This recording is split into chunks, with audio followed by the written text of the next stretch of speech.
Welcome to Sweet Tea with the Classics, the podcast that takes classic literature and gives it a Southern twist. Join me, Sweet Tea, as we go through some old favorites in a new accent. The Courtship of Miles Standish by Henry W. Longfellow. 1. Miles Standish. In the old colony days, in Plymouth, the land of the Pilgrims, to and fro in a room of his simple and primitive dwelling, clad in doublet and hose and boots of Cordovan leather, strode with martial air Miles Standish, the Puritan captain. Buried in thought he seemed, with his hands behind him, and pausing ever and anon to behold his glittering weapons of warfare hanging in shining array along the walls of the chamber, cutlass and corslet of steel, and his trusty sword of Damascus, curved at the point and inscribed with its mystical Arabic sentence, while underneath in a corner were a fowling-piece, musket, and matchlock. Short of stature he was, but strongly built and athletic, broad in the shoulders, deep-chested, with muscles and sinews of iron. Brown as a nut was his face, but his russet beard was already flaked with patches of snow, as hedges sometimes in November. Near him was seated John Alden, his friend and household companion, writing with diligent speed at a table of pine by the window, fair-haired, azure-eyed, with delicate Saxon complexion, having the dew of his youth, and the beauty thereof, as the captives, whom St. Gregory saw and exclaimed, "Not angels, but angels." Youngest of all he was of the men who came in the Mayflower. Suddenly, breaking the silence, the diligent scribe interrupting, spake, in the pride of his heart, Miles Standish, the captain of Plymouth. "Look at these arms," he said, "the warlike weapons that hang there, burnished and bright and clean, as if for parade or inspection. This is the sword of Damascus. I fought with it in Flanders. This breastplate, well, I remember the day, once saved my life in a skirmish. Here in front of you, you can see every dent of the bullet, fired point blank at my heart by a Spanish alcaberco. Had it not been of sheer steel, the forgotten bones of Miles Standish would at this moment be mould in their graves in the Flemish morasses." Thereupon answered John Alden, but looked not up from his writing, "Truly, the breath of the Lord has slackened the speed of the bullet. He in his mercy preserved you to be our shield and our weapon." Still the captain continued, unheeding the words of the stripling, "See how bright they are burnished, as if in an arsenal hanging. That is because I have done it myself, and not left it to others. Serve yourself, you will be well served, is an excellent adage. So I take care of my arms, as you of your pens and your inkhorn. Then, too, there are my soldiers, my great invincible army, 12 men, all equipped, having each his rest and his matchlock. 18 shillings a month. Together we diet and pillage, and like Caesar, I know the name of each of my soldiers." This he said with a smile that danced in his eyes as the sunbeams dance on the waves of the sea and vanish again in a moment. Alden laughed as he wrote, and still the captain continued, "Look, you can see from this window my brazen howitzer planted high on the roof of the church, a preacher who speaks to the purpose, steady, straightforward, and strong, with irresistible logic, orthodox, flashing conviction right into the hearts of the heathen. Now we are ready, I think, for any assault of the Indians. Let 'em come if they like, and sooner they try it the better. Let 'em come if they like, be it a Sagamore, Sachem, or Powwow, Aspinet, Samoset, Corbinet, Squanto, or Toca-Mahamon." Long at the window he stood, and wistfully gazed on the landscape, washed with a cold grey mist, the vapory breath of the east wind, forest and meadow and hill, and the steel-blue rim of the ocean, lying silent and sad in the afternoon shadows and sunshine. Over his countenance flitted a shadow, like those on the landscape. Gloom intermingled with light, and his voice was subdued with emotion, tenderness, pity, regret, as after a pause he proceeded, "Yonder there, on the hill by the sea, lies buried Rose Standish, beautiful rose of love that bloomed for me by the wayside. She was the first to die of all who came on the Mayflower.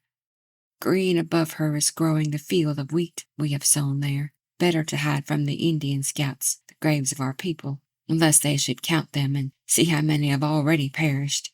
Sadly his face averted, and strode up and down, and was thoughtful. Fixed to the opposite wall was a shelf of books, and among them prominent three, distinguished alike for bulk and for binding: Barrett's Artillery Guide and the Commentaries of Caesar out of Latin, translated by Arthur Golding of London, and, as if guarded by these, between them was standing the Bible. Musing a moment before them, Miles Standish paused, as if doubtful which of the three he should choose for his consolation and comfort, whether the wars of the Hebrews, the famous campaigns of the Romans, or the artillery practice designed for belligerent Christians. Finally, down from its shelf he dragged the ponderous Roman, seated himself at the window, and opened the book, and in silence turned over the well-worn leaves, where thumb marks thick on the margin, like the trample of feet, proclaimed that battle was hottest. Nothing was heard in the room but the hurrying pen of the stripling, busily writing epistles important to go by the Mayflower, ready to sail on the morrow or the next day at the latest, God willing. Homeward bound with the tidings of all that terrible winter, letters written by Alden, and full of the name of Priscilla, full of the name and the fame of the Puritan maiden Priscilla. 2. Love and Friendship. Nothing was heard in the room but the hurrying pen of the stripling, or an occasional sigh from the laboring heart of the captain, reading the marvelous words and achievements of Julius Caesar.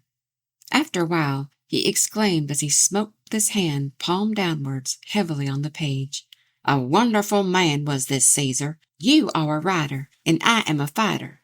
But here is a fellow who could both write and fight, and in both was equally skilful."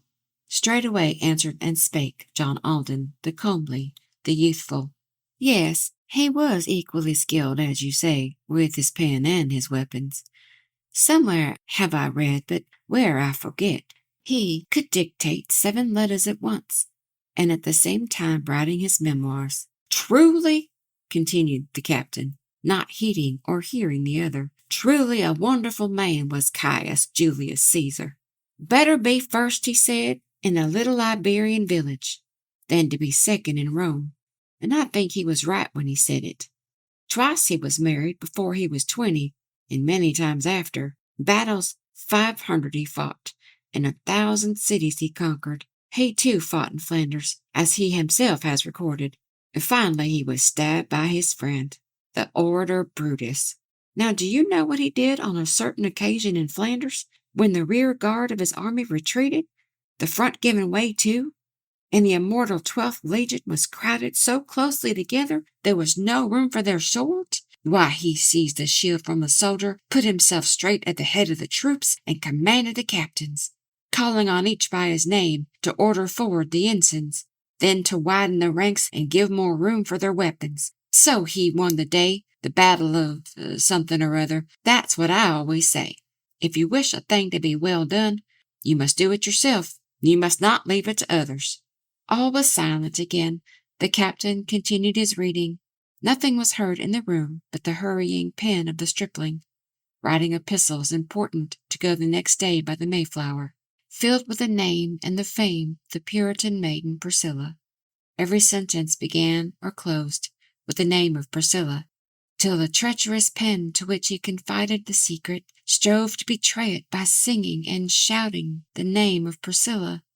Finally, closing his book with a bang of the ponderous cover, sudden and loud as the sound of a soldier grounding his musket, thus to the young man spake Miles Standish, the captain of Plymouth: "When you have finished your work, I have something important to tell you. Be not, however, in haste. I can wait. I shall not be impatient."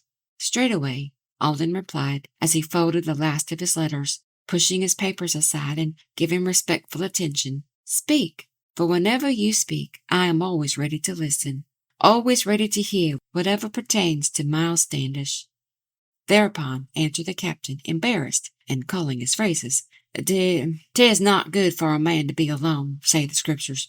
This I have said before, and again I repeat it. Every hour of the day I think it, feel it, and say it. Since Rose Standish died, my life has been weary and dreary. A sick at heart have I been, beyond the healing of friendship. Oft in my lonely hours have I thought of the maiden Priscilla. She is alone in the world. Her father and mother and brother died in the winter together. I saw her going and coming, now to the grave of the dead, and now to the bed of the dying, patient, courageous, and strong, and said to myself that if ever there were angels on earth, as there are angels in heaven, two I have seen and known, and the angel whose name is Priscilla holds in my desolate life the place which the other abandoned. Long have I cherished the thought, but never dared to reveal it. Being a coward in this, though valiant enough for the most part. Go to the damsel Priscilla, the loveliest maiden of Plymouth. Say that a blunt old captain, a man not of words but of actions, offers his hand and his heart, the hand and heart of a soldier. Not in these words, you know, but this, in short, is my meaning. I am a maker of war, and not a maker of phrases. You, who are bred as a scholar, can say it in elegant language, such as you read in your books of the pleadings and wooings of lovers, such as you think best adapted to win the heart of a maiden. When he had spoken, John Alden, the fair-haired, taciturn stripling, all aghast at his words, surprised, embarrassed, bewildered, trying to mask his dismay by treating the subject with lightness, trying to smile and yet feeling his heart stand still in his bosom, just as the timepiece stops in a house that is stricken by lightning, thus made answer and spake, or rather stammered than answered. Such message as that, I'm sure I should mangle and mar it. If you would have it well done, I am only repeating your maxim. You must do it yourself, you must not leave it to others. But with an air of a man whom nothing can turn from his purpose, gravely shaking his head, made answer the captain of Plymouth. Truly the maxim is good, and I do not mean to gainsay it, for we must use it discreetly, and not waste powder for nothing. Now, as I said before, I was never a maker of phrases. I can march up to a fortress and summon the place to surrender, but march up to a woman with such a proposal I dare not. I'm not afraid of bullets, nor shot from the mouth of a cannon, but of a thundering no, point blank from the mouth of a woman? That I confess I'm afraid of, nor am I ashamed to confess it. So you must grant my request, for you are an elegant scholar, having the graces of speech and skill in turning of phrases. Taking the hand of his friend, who was still reluctant and doubtful, holding it long in his own and pressing it kindly, he added, though I have spoken thus lightly, yet deep is the feeling that prompts me. Surely you cannot refuse what I ask in the name of our friendship. Then made answer John Alden, the name of friendship is sacred. What you demand in that name, I have not the power to deny you. So the strong will prevailed, subduing and molding the gentler. Friendship prevailed over love, and Alden went on his errand. 3. The Lover's Errand. Oh, the strong will prevailed, and Alden went on his errand, out of the street of the village, and into the paths of the forest, into the tranquil woods, where bluebirds and robins were building towns in the populous trees with hanging gardens of verdure, peaceful aerial cities of joy and affection and freedom. All around him was calm, but within him commotion and conflict, love contending with friendship, and self with each generous impulse. To and fro in his breast his thoughts were heaving and dashing, as in a foundering ship every roll of the vessel washes the bitter sea, the merciless surge of the ocean. Must I relinquish it all? He cried with a wild lamentation. Must I relinquish it all? The joy, the hope, the illusion? Was it for this I have loved and waited, and worshipped in silence? Was it for this I have followed the flying feet and the shadow over the wintry sea, to the desolate shores of New England? Truly the heart is deceitful, and out of its depths of corruption rise, like an exaltation, the misty phantoms of passion. Angels of light they seem, but they are only delusions of Satan. All is clear to me now. I feel it. I see it distinctly. This is the hand of the Lord. It is laid upon me in anger, for I have followed too much the heart's desires and devices, worshipping Astaroth blindly, and impious idols of Baal. This is the cross I must bear, the sin and the swift retribution. So through the Plymouth woods John Alden went on his errand, crossing the brook at the ford, where it brawled over pebble and shallow, gathering still as he went, the mayflowers blooming around him, fragrant, filling the air with a strange and wonderful sweetness. Children lost in the woods and covered with leaves in their slumber. Puritan flowers, he said, and the type of Puritan maidens, modest and simple and sweet, the very type of Priscilla. So I will take them to her, to Priscilla, the Mayflower of Plymouth. Modest and simple and sweet, as a parting gift I will take them, breathing their silent farewells as they fade and wither and perish, soon to be thrown away, as is the heart of the giver. So through the Plymouth woods John Alden went on his errand, came to an open space, and saw the disk of the ocean, sailless, sombre, and cold, with the comfortless breath of the east wind. Saw the new-built house, and the people at work in the meadow. Heard, as he drew near the door, the musical voice of Priscilla, singing the 100th Psalm, the grand old Puritan anthem, music that Luther sang to the sacred words of the psalmist, full of the breath of the Lord, consoling and comforting many. Then as he opened the door, beheld the form of the maiden, seated beside her wheel, and the carded wool like snowdrift piled at her knee, her white hands feeding the ravenous spindle, while with her foot on the treadle she guided the wheel in its motion. Open wide on her lap lay the well-worn psalm book of Ainsworth, printed in Amsterdam, the words and music together, rough-hewn angular notes like stones in the wall of a churchyard, darkened and overhung by the running vine of the verses. Such was the book from whose pages she sang the old Puritan anthem. She, the Puritan girl, in the solitude of the forest, making the humble house and the modest apparel of homespun beautiful with her beauty, and rich with the wealth of her being. Over him rushed, like a wind that is keen and cold and relentless, thoughts of what might have been, and the weight and woe of his errand, all the dreams that had faded and all the hopes that had vanished, all his life henceforth a dreary and tenantless mansion, haunted by vain regrets and pallid sorrowful faces. Still, he said to himself, almost fiercely as he said it, let not him that putteth his hand to the plough look backwards, though the ploughshare cut through the flowers of life to its fountains, though it pass over the graves of the dead and the hearths of the living. It is the will of the Lord, and his mercy endureth forever. So he entered the house, and the hum of the wheel and the singing suddenly ceased, for Priscilla, aroused by his step on the threshold, rose as he entered, and gave him her hand in signal of welcome, saying, I knew it was you when I heard your step in the passage, for I was thinking of you as I sat here singing and spinning, awkward and dumb with delight that a thought of him had been mingled thus in the sacred psalm that came from the heart of the maiden. Silent before her he stood, and gave her the flowers for an answer. Finding no words for his thoughts, he remembered that day in the winter, after the first great snow, when he broke a path from the village, reeling and plunging along through the drifts that encumbered the doorway, stamping the snow from his feet as he entered the house, and Priscilla laughed at his snowy locks, and gave him a seat by the fireside, grateful and pleased to know he had thought of her in the snowstorm. Had he but spoken then, perhaps not in vain, had he spoken. Now it was all too late. The golden moment had vanished. So he stood there abashed, and gave her the flowers for an answer.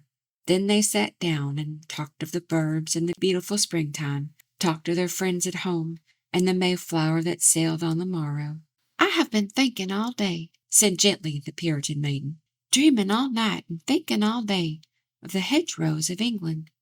They are in blossom now, and the country is all like a garden. Thinking of lanes and fields and the song of the lark and the linnet, seeing the village street, familiar faces of neighbors, going about as of old, and stopping to gossip together, and at the end of the street, the village church with the ivy climbing the old gray tower, and the quiet graves in the churchyard. Kind are the people I live with, and dear to me my religion. Still, my heart is so sad that I wish myself back in old England. You will say it is wrong, but I cannot help it. I almost wish myself back in old England, I feel so lonely and wretched." Thereupon answered the youth, I indeed do not condemn you. Stouter hearts than a woman's have quailed in this terrible winter. Yours is tender and trusting, and needs a stronger one to lean on. So I have come to you now with an offer and proffer of marriage made by a good man and true, Miles Standish, the captain of Plymouth." Thus he delivered his message. The dexterous writer of letters did not embellish the theme, nor array it in beautiful phrases, but came straight to the point, and blurted it out like a schoolboy. Even the captain himself could hardly have said it more bluntly. Mute with amazement and sorrow, Priscilla, the Puritan maiden, looked into Alden's face, her eyes dilated with wonder, feeling his words like a blow that stunned her and rendered her speechless, till at length she exclaimed, interrupting the ominous silence, "If the great captain of Plymouth is so very eager to wed me, why does he not come himself and take the trouble to woo me? If I am not worth the wooing, I surely am not worth the winning." Then John Alden began explaining and smoothing the matter, making it worse as he went, by saying the captain was busy, he had no time for such things. Such things! The words, grating harshly, fell on the ear of Priscilla. As swift as a flash, she made her answer. "He has no time for such things, as you call it, before he is married. Would he be likely to find it, or make it, after the wedding? That is the way with you men. You don't understand us. You cannot. When you have made up your minds, after thinking of this and that one, choosing, selecting, rejecting, comparing one with another, then you make known your desire with abrupt and sudden avowal, and are offended and hurt, and indignant, perhaps, that a woman does not respond at once to a love that she never suspected, does not attain at a bound to the height to which you have been climbing. This is not right nor just, for surely a woman's affection is not a thing to be asked for, and had only for the asking. When one is truly in love, one not only says it, but shows it. Had he but waited a while, had he only showed that he loved me, even this captain of yours, who knows, at last might have won me, rough and old as he is. But now it can never happen." Still John Alden went on, unheeding the words of Priscilla, urging the suit of his friend, explaining, persuading, expanding, spoke of his courage and skill, and of all his battles in Flanders, and how with the people of God he had chosen to suffer affliction, how in return for his zeal that made him the captain of Plymouth, he was a gentleman born, could trace his pedigree plainly back to Hugh Standish of Duxbury Hall in Lancaster, England, who was the son of Ralph and the grandson of Thurston de Standish, heir to the vast estates of which he was basely defrauded, still bore the family arms, and had for his crest a cock argent, combed and wattled jewels, and all the rest of the blazon. He was a man of honor, of noble and generous nature. Though he was rough, he was kindly. She knew how during the winter he had attended to the sick with a hand as gentle as a woman's.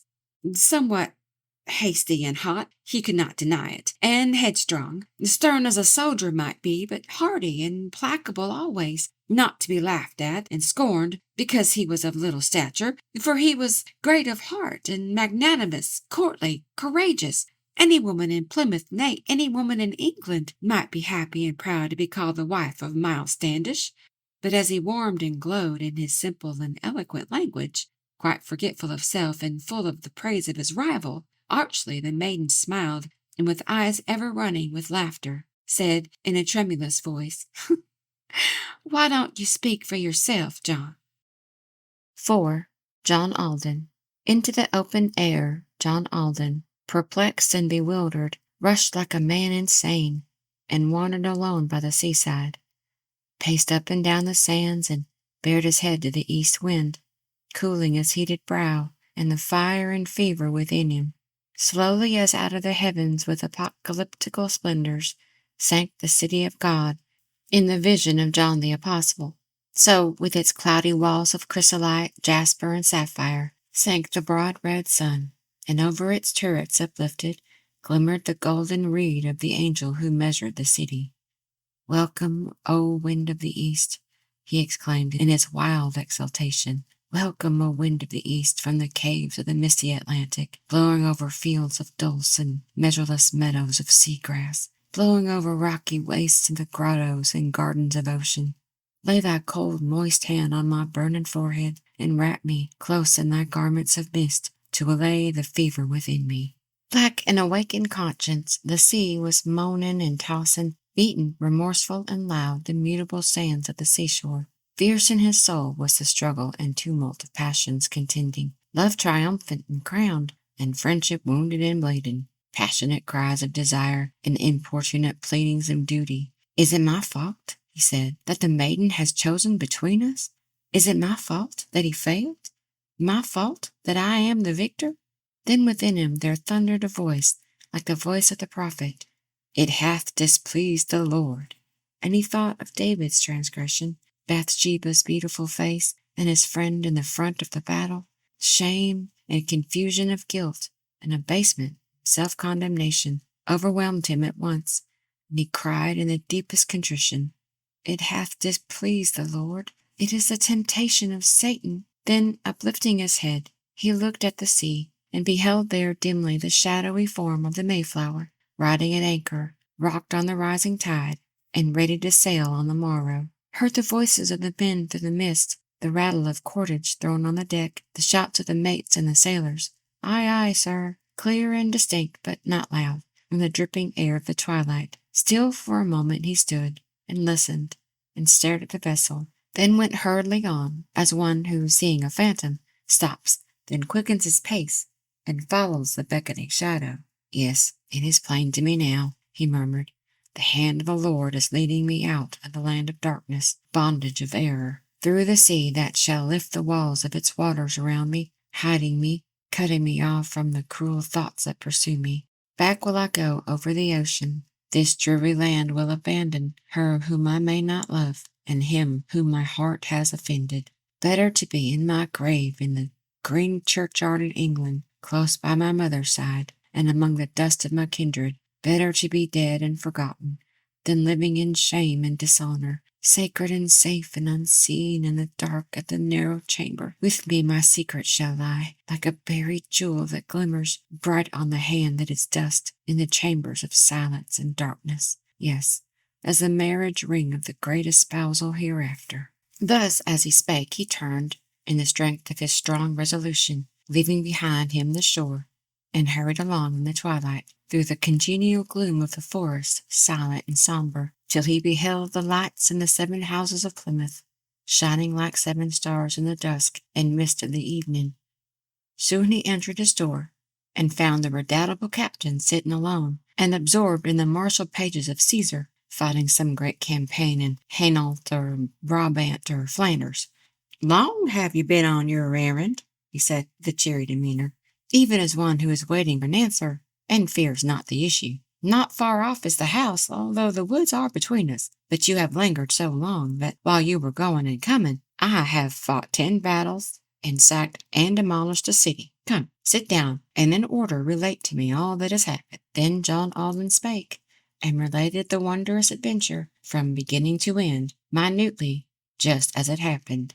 How he had seen Priscilla, how he had sped in his courtship, only smoothing a little and softening down her refusal. But when he came at length to the words Priscilla had spoken, words so tender and cruel, "Why don't you speak for yourself, John?" Up leapt the captain of Plymouth, and stamped on the floor till his armor clanged on the wall where it hung, with a sound of sinister omen. All his pent-up wrath burst forth in a sudden explosion, even as a hand grenade that scatters destruction around it. Wildly he shouted, and loud, "John Alden, you have betrayed me. Me, Miles Standish, your friend, have supplanted, defrauded, betrayed me. One of my ancestors ran his sword through the heart of Wat Tyler. What shall prevent me from running my own sword through the heart of a traitor? Yours is the greater treason, for yours is a treason of friendship. You, who lived under my roof, whom I cherished and loved as a brother. You, who have fed at my board and drunk at my cup, to whose keeping I have entrusted my honor, my thoughts, the most sacred and secret. You too, Brutus, Oh, woe to the name of friendship hereafter! Brutus was Caesar's friend, and you were mine. But henceforth let there be nothing between us save war and implacable hatred. So spake the captain of Plymouth, and strode about in the chamber, chafing and choking with rage. Like cords were the veins in his temples. But in the midst of his anger a man appeared at the doorway, bringing in uttermost haste a message of urgent importance. Rumors of danger and war and hostile incursions of Indians. Straightway the captain paused, and without further question or parley, took from the nail on the wall his sword with its scabbard of iron, buckled the belt round his waist, and frowning fiercely, departed. Alden was left alone. He heard the clank of the scabbard growing fainter and fainter, dying away in the distance. Then he arose from his seat, looked forth into the darkness, felt the cool air blow on his cheek, which was hot with the insult, lifted his eyes to the heavens, and, folding his hands as in childhood, prayed in the silence of the night to the Father who seeth in secret. Meanwhile, the choleric captain strode wrathfully away to the council, found it already assembled, impatiently waiting his coming. Men in the middle of life, austere and grave in deportment, only one of them old, the hill that was nearest to heaven, covered with snow but erect, the excellent elder of Plymouth. God had sifted 3 kingdoms to find the wheat for this planting, then had sifted the wheat as a living seed of a nation. So say the chronicles old, and such is the faith of the people. Near them was standing an Indian, in attitude stern and defiant, naked down to the waist, and grim and ferocious in aspect, while on the table before them was laying unopened a Bible, ponderous, bound in leather, brass-studded, printed in Holland, and beside it outstretched, the skin of a rattlesnake glittered, filled like a quiver with arrows, a signal and challenge of warfare, brought by the Indian, and speaking with arrowy tongues of defiance. This John Standish beheld as he entered, and heard them debating what were an answer befitting the hostile message and menace, talking of this and that, contriving, suggesting, objecting, one voice only for peace, and that the voice of the elder, judging it wise and well that some at least were converted, rather than any were slain, for this was but Christian behavior. Then outspake Miles Standish, the stalwart captain of Plymouth, muttering deep in his throat, for his voice was husky with anger. What, do you mean to make war with milk and the water of roses? Is it to shoot red squirrels you have your howitzer planted there on the roof of the church? Or is it to shoot red devils? Surely the only tongue that is understood by a savage must be the tongue of fire that speaks from the mouth of the cannon. Thereupon answered and said the excellent elder of Plymouth, somewhat amazed and alarmed at this irreverent language. Not so thought St. Paul, nor yet the other apostles. Not from the cannon's mouth were the tongues of fire they spake with. But unheeded fell this mild rebuke on the captain, who had advanced to the table, and thus continued discoursing. Leave this matter to me, for to me by right it pertaineth. War is a terrible trade, but in the cause that is righteous, sweet is the smell of powder, and thus I answer the challenge. Then from the rattlesnake skin, with a sudden contemptuous gesture, jerking the Indian arrows, he filled it with powder and bullets, full to the very jaws, and handed it back to the savage, saying in thundering tones, Here, take it. This is your answer. Silently out of the room then glided the glistening savage, bearing the serpent skin, and seeming himself like a serpent, winding his sinuous way in the dark to the depths of the forest. 5. The Sailing of the Mayflower. Just in the gray of the dawn, as the mists arose from the meadows, there was a stir and a sound in the slumbering village of Plymouth, clanging and clicking of arms, and the order imperative, forward, given in tone suppressed, a tramp of feet and then silence. Figures 10 in the mist marched slowly out of the village. Standish, the stalwart it was, with 8 of his valorous army, led by their Indian guide, by Hobbamook, friend of the white men, northward, marching to quell the sudden revolt of the savage. Giants they seemed in the mist, or the mighty men of King David. Giants in heart they were, who believed in God and the Bible. Aye, who believed in the smiting of Midianites and Philistines. Over them gleamed far off the crimson banners of morning. Under them, loud on the sands, the serried billows advancing, fired along the line, and in regular order retreated. Many a mile they had marched, when at length the village of Plymouth woke from its sleep, and arose, intent on its manifold labors. Sweet was the air and soft, and slowly the smoke from the chimneys rose over the roofs of thatch and pointed steadily eastward. Men came forth from the doors and paused and talked of the weather, said that the wind had changed and was blowing fair for the Mayflower, talked of their captain's departure and all the dangers that menaced, he being gone, the town, and what should be done in his absence. Merrily sang the birds, and the tender voices of women consecrated with hymns the common cares of the household. Out of the sea rose the sun, and the billows rejoiced at his coming. Beautiful were his feet on the purple tops of the mountains, beautiful on the sails of the Mayflower, riding at anchor, battered and blackened and worn by all the storms of the winter. Loosely against her masts was hanging and flapping her canvas, rent by so many gales and patched by the hands of the sailors. Suddenly from her side, as the sun rose over the ocean, darted a puff of smoke and floated seaward. Anon rang loud over the field and forest the cannon's roar, and the echoes heard and repeated the sound, the signal gun of departure. But with louder echoes replied the hearts of the people. Meekly in voices subdued, the chapter was read from the Bible. Meekly the prayer was begun, but ended in fervent entreaty. Then from their houses in haste came forth the pilgrims of Plymouth, men and women and children, all hurrying down to the seashore, eager with tearful eyes to say farewell to the Mayflower, homeward bound over the sea, and leaving them here in the desert. Foremost among them was Alden. All night he had lain without slumber, turning and tossing about in the heat and unrest of his fever. He had beheld John Standish, who came back late from the council, stalking into the room, and heard him mutter and murmur. Sometimes it seemed a prayer, and sometimes it sounded like swearing. Once he had come to the bed and stood there a moment in silence. Then he had turned away and said, "I will not awake him. Let him sleep on. It is best, for what is the use of more talking?" Then he extinguished the light and threw himself down on his pallet, dressed as he was, and ready to start at the break of the morning, covered himself with a cloak he had worn in his campaign in Flanders, slept as a soldier sleeps in his bivouac, ready for action. But with the dawn he arose in the twilight. Alden beheld him put on his corslet of steel and all the rest of his armor, buckle around his waist his trusty blade of Damascus, take from his corner his musket, and so stride out of the chamber. Often the heart of the youth had burned and yearned to embrace him. Often his lips had essayed to speak, imploring for pardon, and all the old friendship came back with its tenderness and grateful emotions.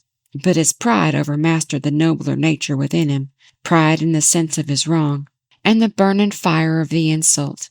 So he beheld his friend departing in anger, but spake not, saw him go forth to danger, perhaps to death, and he spake not.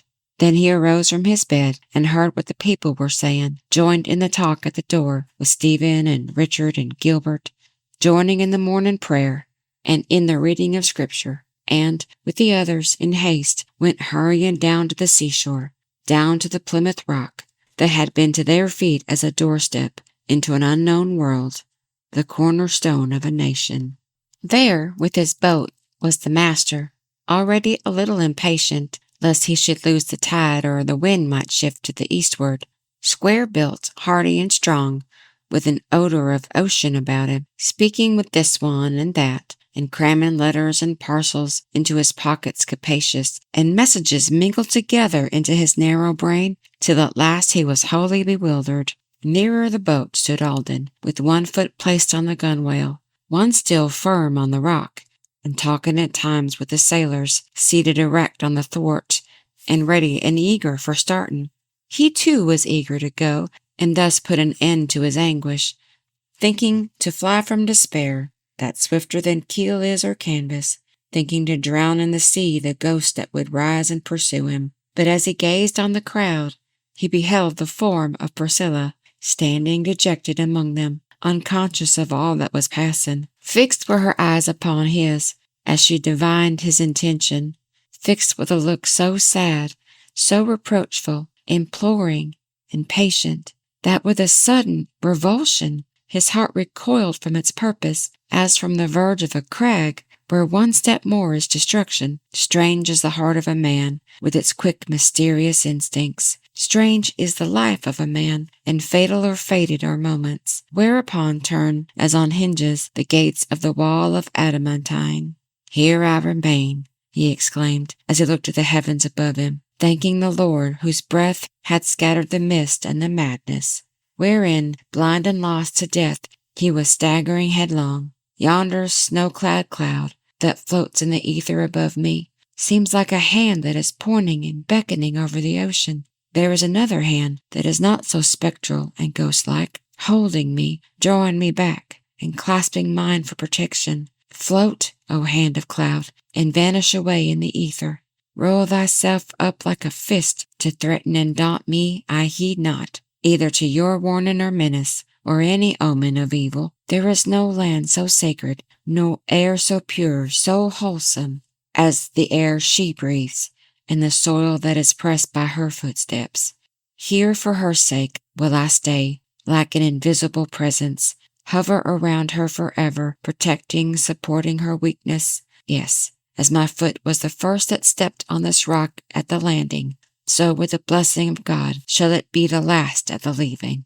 Meanwhile, the master, alert, but with a dignified air and important, scanning with watchful eye the tide and the wind and the weather, walked about on the sands, and the people crowded around him, saying the last few words and enforcing his careful remembrance. Then taking each by the hand, as if he were grasping a tiller, into the boat he sprang, and in haste shoved off to his vessel, glad in his heart to get rid of all this worry and flurry, glad to be gone from a land of sand and sickness and sorrow, short allowance of victual and plenty of nothing but gospel. Lost in the sound of the oars was the last farewell of the pilgrims.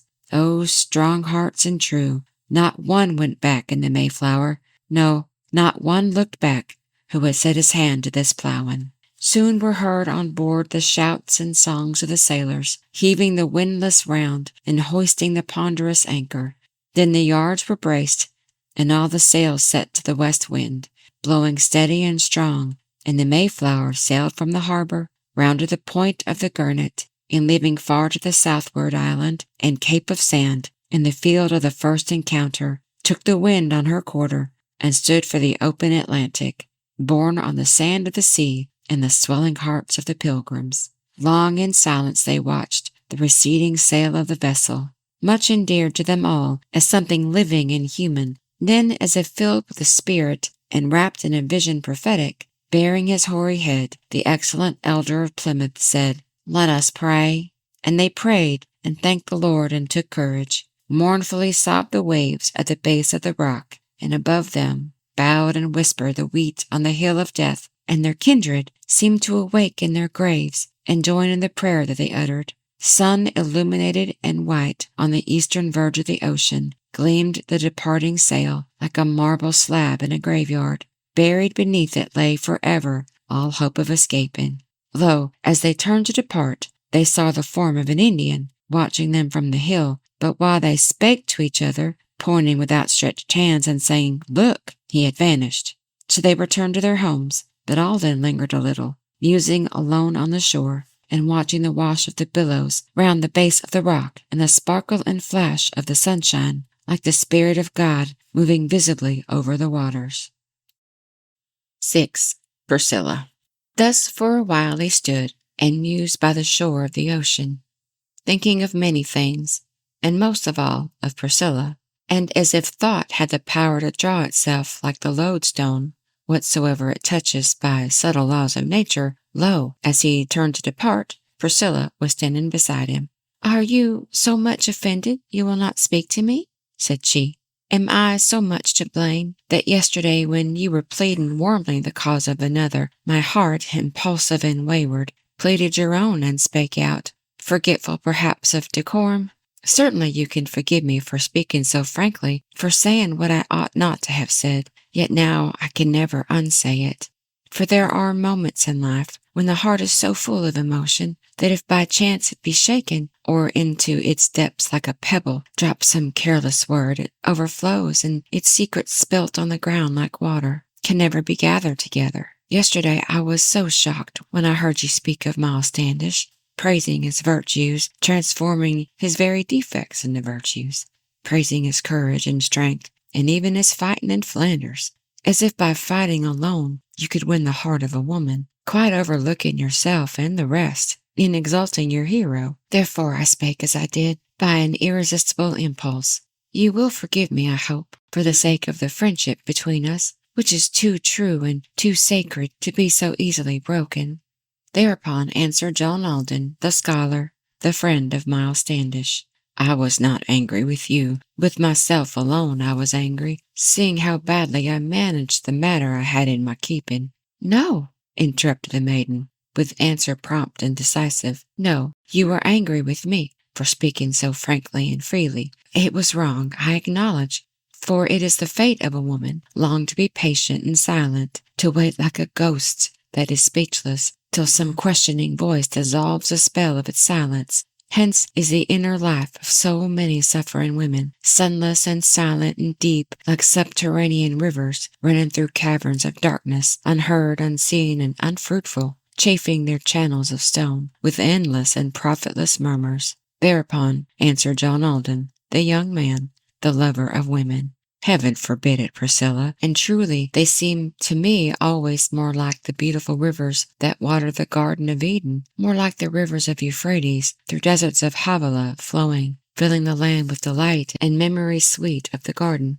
Ah, by these words I can see, again interrupted the maiden, how very little you prize me, or care for what I'm saying. When from the depths of my heart in pain and with secret misgiving, frankly I speak to you, asking for sympathy only and kindness, straightway you take up my words that are plain and direct and in earnest, turn them away from their meaning, and answer with flattering phrases. This is not right, it is not just, it is not true to the best that is in you, for I know you and esteem you, and feel that your nature is noble, lifting mine up to a higher, a more ethereal level. Therefore I value your friendship, and feel it perhaps the more keenly. If you say aught, that implies I am only as one among many. If you make use of the common and complimentary phrases most men think so fine in dealing and speaking with women, but with which women reject as insipid, if not as insulting. Mute and amazed was Alden, and listened and looked at Priscilla, thinking he never had seen her more fair, more divine in her beauty. He who but yesterday pleaded so glibly the cause of another, stood there embarrassed and silent, and seeking in vain for an answer. So the maiden went on, and little divined or imagined what was at work in his heart that made him so awkward and speechless. Let us, then, be what we are, and speak what we think, and in all things keep ourselves loyal to the truth and the sacred professions of friendship. It is no secret, I tell you, nor am I ashamed to declare it. I have liked to be with you, to see you, to speak with you always. So I was hurt at your words, and a little affronted to hear you urge me to marry your friend, though he were the Captain Miles Standish. For I must tell you the truth, much more to me is your friendship than all the love he could give, were he twice the hero you think him. Then she extended her hand, and Alden, who eagerly grasped it, felt all the wounds in his heart that were aching and bleeding so sorely, healed by the touch of that hand, and he said with a voice full of feeling, "Yes, we must ever be friends, and of all who offer you friendship, let me be ever the first, the truest, the nearest and dearest." Casting a farewell look at the glimmering sail of the Mayflower, distant but still in sight, and sinking below the horizon, homeward together they walked, with a strange, indefinite feeling that all the rest had departed and left them alone in the desert. But as they went through fields in the blessing and smile of the sunshine, lighter grew their hearts, and Priscilla said very archly, "Now that our terrible captain has gone in pursuit of the Indians, where he is happier far than he would be commanding a household, you may speak boldly, and tell me all that happened between you when you returned last night, and said how ungrateful you found me." Thereupon answered John Alden, and told her the whole of the story, told her his own despair, and the direful wrath of Miles Standish, whereupon the maiden smiled and said between laughing and earnest, "He is a little chimney, and heated hot in a moment." But as he gently rebuked her, and told her how much he had suffered, how he had even determined to sail that day in the Mayflower, and had remained for her sake on hearing the dangers that threatened, all her manner was changed, and she said with a faltering accent, Truly I thank you for this. How good you have been to me, always. Thus, as a pilgrim devout, who toward Jerusalem journeys, taking 3 steps in advance, and 1 reluctantly backward, urged by importunate zeal, and withheld by pangs of contrition, slowly but steadily onward, receding yet ever advancing, journeyed this Puritan youth to the Holy Land of his longings, urged by the fervor of love, and withheld by remorseful misgivings. 7. The March of Miles Standish. Meanwhile, the stalwart Miles Standish was marching steadily northward, winding through forest and swamp and along the trend of the seashore, all day long, with hardly a halt, the fire of his anger burning and crackling within, and the sulphurous odor of powder seeming more sweet to his nostrils than all the scents of the forest. Silent and moody he went, and much he revolved his discomfort. He who was used to success, and to easy victories always, thus to be flouted, rejected, and laughed to scorn by a maiden, thus to be mocked and betrayed by the friend whom most he had trusted. Ah, 'twas too much to be borne, and he fretted and chafed in his armor. I alone am to blame, he muttered, for mine was the folly. What has a rough old soldier, grown grim and grey in the harness, used to the camp and its ways, to do with the wooing of maidens? 'Twas but a dream. Let it pass. Let it vanish like so many others. What I thought was a flower is only a weed, and is worthless. Out of my heart I will pluck it, and throw it away, and henceforth be but a fighter of battles, a lover and wooer of dangers.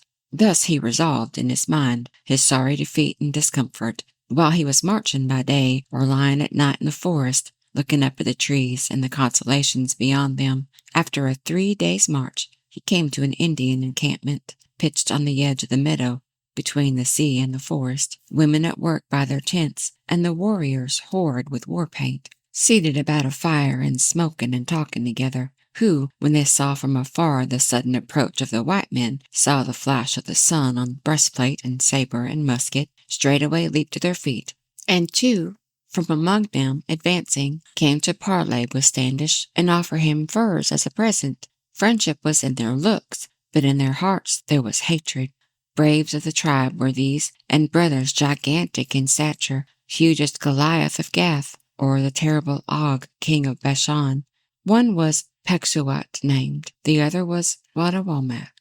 Round their necks were suspended their knives in scabbards of wampum, 2-edged trenchant knives, with points as sharp as a needle. Other arms they had none, for they were cunning and crafty. Welcome, English, they said. These words they had learned from the traders, touching at times on the coast to barter and chaffer for peltries.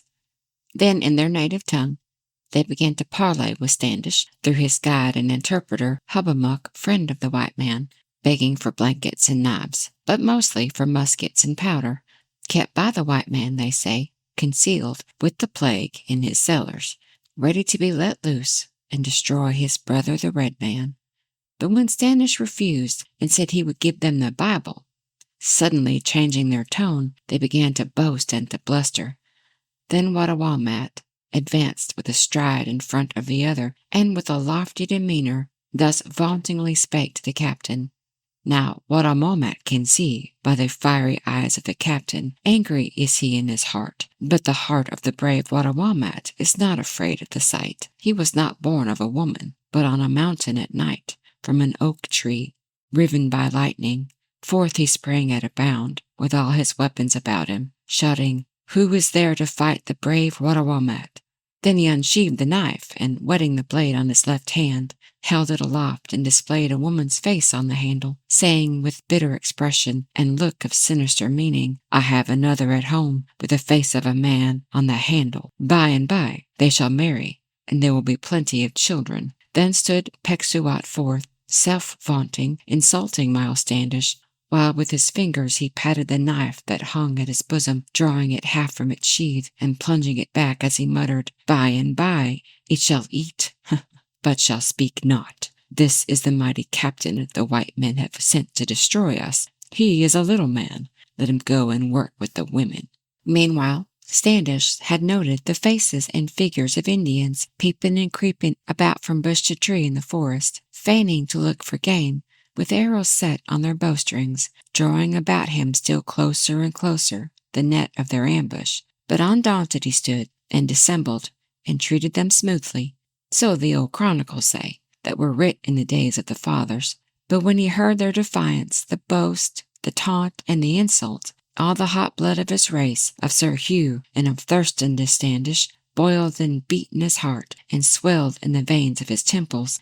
Headlong he leaped on the boaster, and snatching his knife from its scabbard, plunged it into his heart, and reeling backward, the savage fell with his face to the sky, and a fiend-like fierceness upon it. Straight there arose from the forest the awful sound of the war-whoop, and, like a flurry of snow on the whistling wind of December, swift and sudden and keen came a flight of feathery arrows. Then came a cloud of smoke, and out of the cloud came the lightning, out of the lightning thunder, and death unseen ran before it. Frightened, the savages fled for shelter in swamp and in thicket, hotly pursued and beset by their sachem. The brave Wattawamat fled not. He was dead. Unswerving and swift had a bullet passed through his brain, and he fell with both hands clutching the greensward, seeming in death to hold back from his foe the land of his fathers.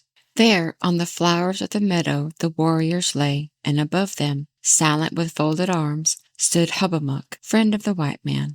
Smiling at length, he exclaimed to the stalwart captain of Plymouth, Pecksuot bragged very loud of his courage, his strength, his stature, mocked the great captain and called him a little man.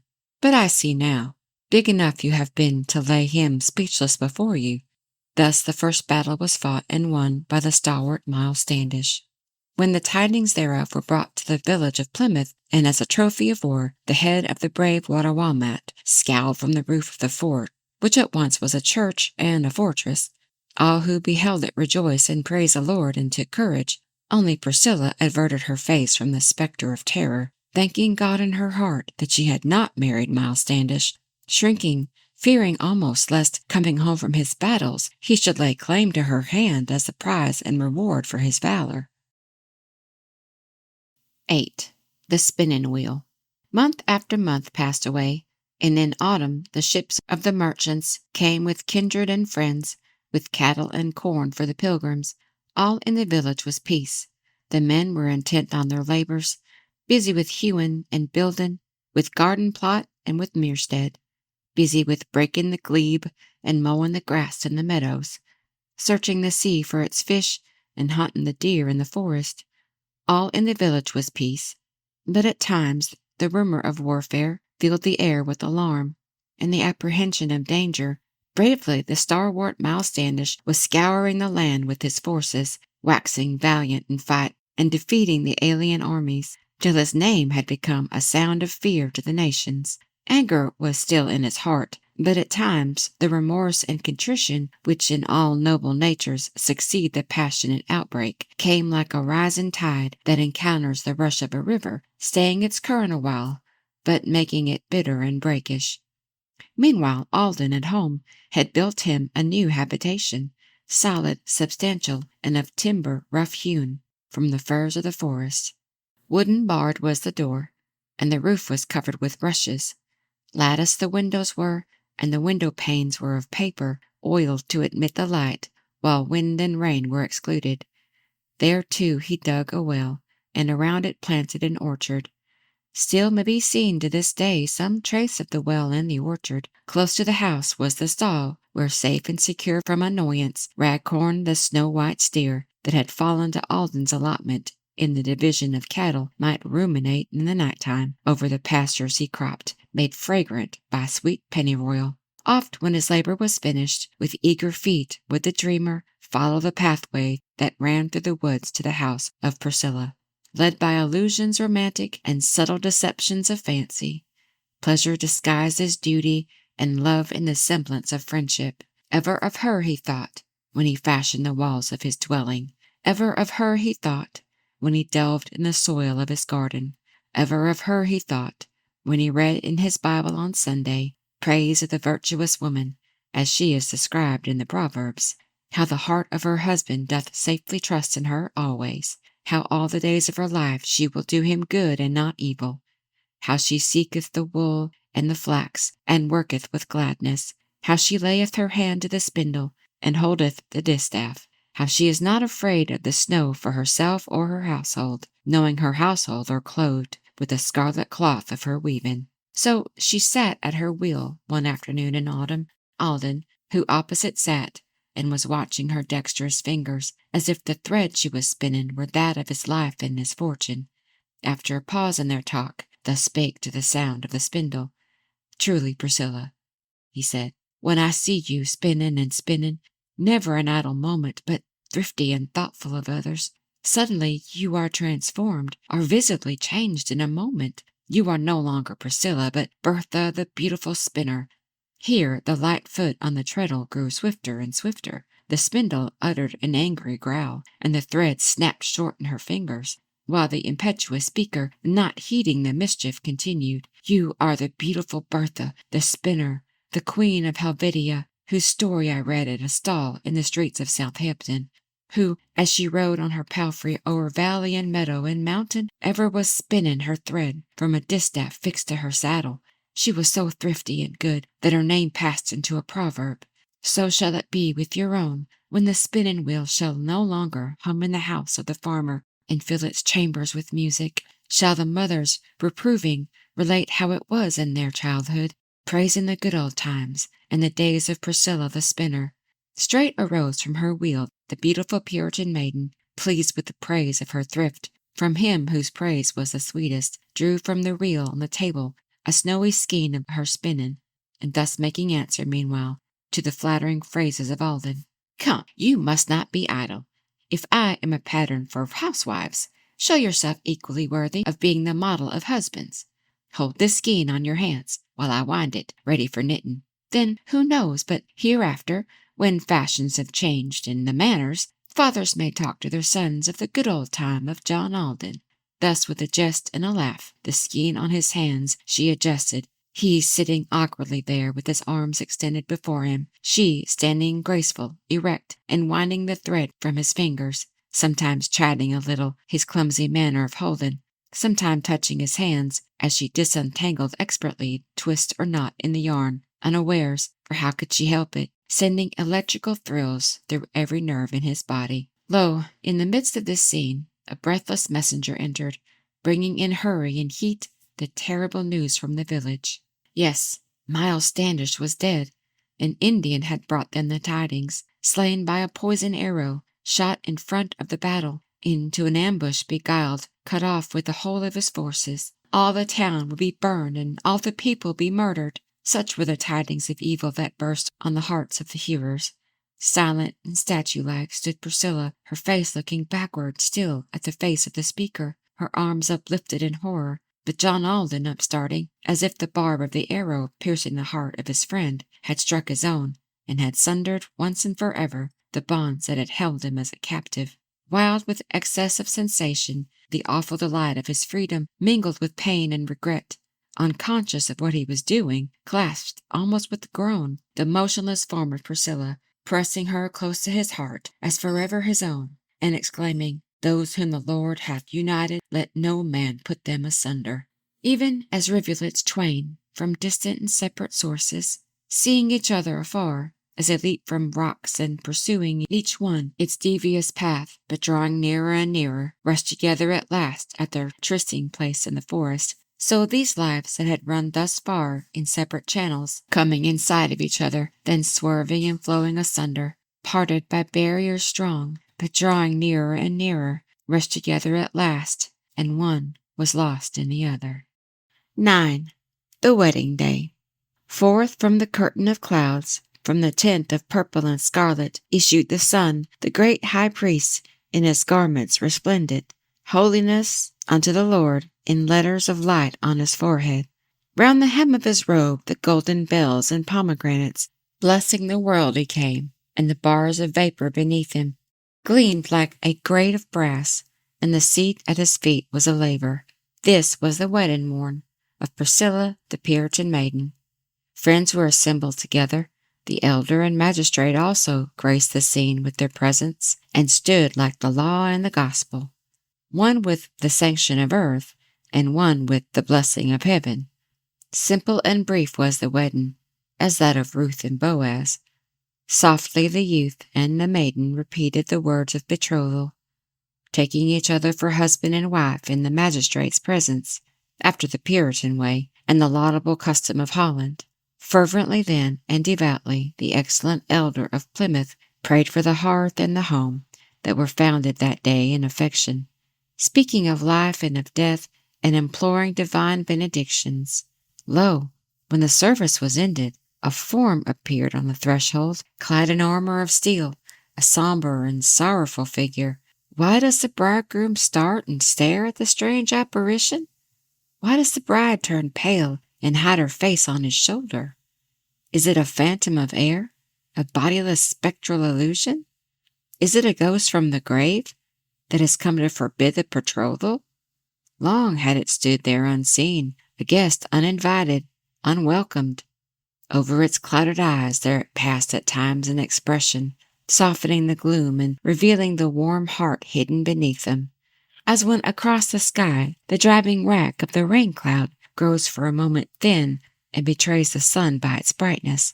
At once it lifted its hand and moved its lips, but was silent, as if an iron will had mastered the fleeting intention. But when were ended the troth and the prayer and the last benediction, into the room it strode, and the people beheld with amazement, bodily there in his armor, Miles Standish, the captain of Plymouth. Grasping the bridegroom's hand, he said with emotion, "Forgive me, I have been angry and hurt. Too long have I cherished the feeling. I have been cruel and hard, but now, thank God, it is ended. Mine is the same hot blood that leaped in the veins of Hugh Standish, sensitive, swift to resent, but as swift in atoning for error. Never so much as now was Miles Standish the friend of John Alden." Thereupon answered the bridegroom, "Let all be forgotten between us, all save the dear old friendship that shall grow older and dearer." Then the captain advanced and, bowing, saluted Priscilla gravely, and after the manner of old-fashioned gentry in England, something of camp and of court, and of town and of country commingled, wishing her joy of her wedding, and loudly lauding her husband. Then he said with a smile, "I should have remembered the adage, if you will be well served, you must serve yourself. And moreover, no man can gather cherries in Kent at the season of Christmas." Great was the people's amazement, and greater yet their rejoicing, thus to behold once more the sunburnt face of their captain, whom they had mourned as dead, and they gathered and crowded about him, eager to see him and hear him, forgetful of bride and of bridegroom, questioning, answering, laughing, and each interrupting the other, till the good captain declared, being quite overpowered and bewildered, he had rather by far break into an Indian encampment than come again to a wedding to which he had not been invited. Meanwhile the bridegroom went forth and stood with the bride at the doorway, breathing the perfumed air of that warm and beautiful morning, touched with autumnal tints, but lonely and sad in the sunshine. Lay extended before them the land of toil and privation. There were the graves of the dead and the barren waste of the seashore. There the familiar fields, the groves of pine and the meadows. But to their eyes, transfigured, it seemed as the Garden of Eden, filled with the presence of God, whose voice was the sound of the ocean. Soon was their vision disturbed by the noise and stir of departure, friends coming forth from the house, and impatient of longer delaying, each with his plan for the day, and the work that was left uncompleted. Then from a stall near at hand, amid exclamations of wonder, Alden the thoughtful, the careful, so happy, so proud of Priscilla, brought out his snow-white steer, obeying the hand of his master, led by a cord that was tied to an iron ring in his nostrils, covered with crimson cloth, and a cushion placed for a saddle. She could not walk, he said, through the dust and heat of the noonday. Nay, she should ride like a queen, not plod along like a peasant. Somewhat alarmed at first, but reassured by the others, placing her hand on the cushion, her foot in the hand of her husband, gaily with joyous laugh, Priscilla mounted her palfrey. "Nothing is wanting now," he said with a smile, "but the distaff Then you will be in truth my queen, my beautiful Bertha.